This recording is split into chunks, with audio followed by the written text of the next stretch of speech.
ഈശോയിൽ സ്നേഹം നിറഞ്ഞ പ്രിയപ്പെട്ടവരെ, ഇന്ന് നമ്മൾ ധ്യാനിക്കുക ലൂക്കായുടെ സുവിശേഷം 13-ാം അധ്യായം 22 മുതലുള്ള തിരുവചനങ്ങളാണ്. ഇടുങ്ങിയ വാതിലിനെ കുറിച്ചാണ്. ഈശോയോട് ഒരുവൻ ചോദിക്കുന്ന ഒരു ചോദ്യമുണ്ട്.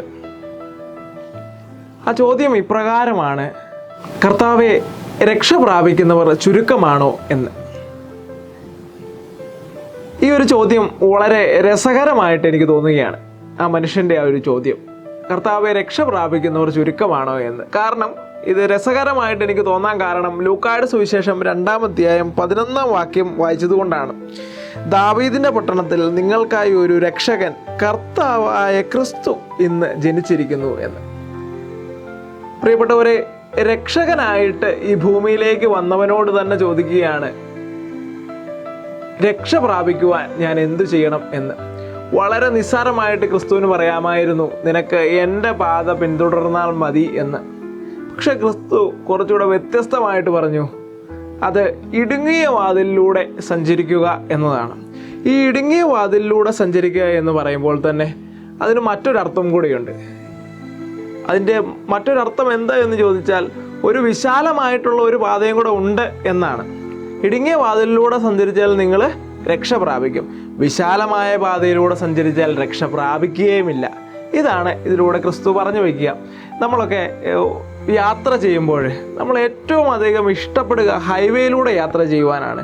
വളരെ സുന്ദരകരമായിട്ട് വളരെ സമാധാനത്തിൽ നമുക്ക് യാത്ര ചെയ്തു പോകാൻ പറ്റുന്ന ഹൈവേയിലൂടെയൊക്കെയാണ്. നമ്മൾ ഒരിക്കലും ഇടവഴികൾ പിടിക്കാറില്ല, അല്ലെങ്കിൽ ഇടുങ്ങിയ വഴികൾ പിടിക്കാറില്ല. കാരണം അവിടെ ചെറിയ കുണ്ടും കുഴികളുമൊക്കെ ഉണ്ട്, അവിടെ ചെറിയ ഹമ്പുകളുണ്ട്.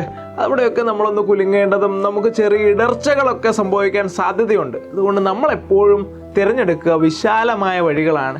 ക്രിസ്തു പറഞ്ഞു വെക്കുക, ഇടുങ്ങിയ വാതിലിലൂടെ, അതായത് എൻ്റെ വഴിയിലൂടെ നീ സഞ്ചരിക്കുവാനാണ്, ക്രിസ്തുവിൻ്റെ വഴിയെ നടക്കുവാനാണ് ആ ഒരു മനുഷ്യനോട് ക്രിസ്തു കൊടുക്കുന്ന ഉപദേശം. പ്രിയപ്പെട്ടവരെ, ക്രിസ്തുവിൻ്റെ വഴി അത്ര സുന്ദരകരമായ വഴിയൊന്നും ആയിരുന്നില്ല.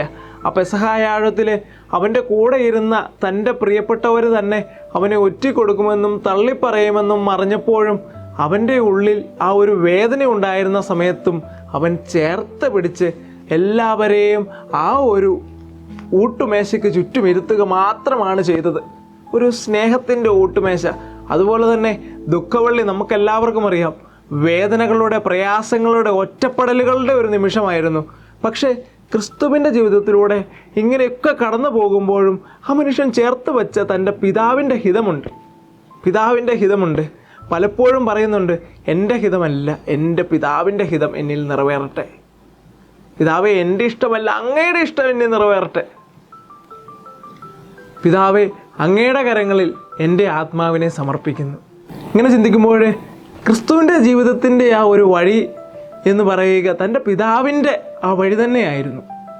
പ്രിയപ്പെട്ടവരെ, ഒരു ക്രിസ്ത്യാനിയുടെ വഴിയും നമ്മുടെ പിതാവായ തമ്പുരാൻ്റെ വഴി തന്നെ ആയിരിക്കണം. അവിടെ ഒത്തിരി വേദനകളുണ്ടാവും. ചിലപ്പോൾ നമ്മുടെ ചുറ്റിനുമുള്ളവർ നമ്മളെ ഒറ്റിക്കൊടുക്കും, തള്ളിപ്പറയും, പല പ്രശ്നങ്ങളുണ്ടാവും. അപ്പോഴെല്ലാം ക്രിസ്തുവിൻ്റെ ആ ഒരു സ്നേഹത്തിൽ ചേർന്ന് നിൽക്കുക. ക്രിസ്തുവിൻ്റെ വഴിയെ സഞ്ചരിച്ചു കഴിഞ്ഞാൽ നമുക്ക് ക്രിസ്തു നൽകുന്ന ഒരു വാഗ്ദാനമുണ്ട്. അത് രക്ഷയുടെ വാഗ്ദാനമാണ്. കാരണം ക്രിസ്തു തൻ്റെ ഈ വേദനകളിലൂടെയെല്ലാം കടന്നുപോയി തൻ്റെ പിതാവിൻ്റെ ഇഷ്ടമനുസരിച്ച് ജീവിച്ചപ്പോൾ ക്രിസ്തുവിനെ തൻ്റെ പിതാവ് ഉയർപ്പിച്ചു.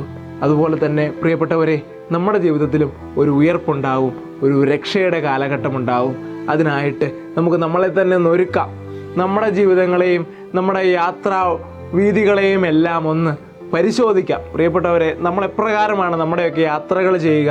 ഇടുങ്ങിയ വാതിലാണോ അതോ വിശാലമുള്ള വാതിലാണോ നമ്മുടേതെന്ന് ചിന്തിച്ച് നോക്കാം.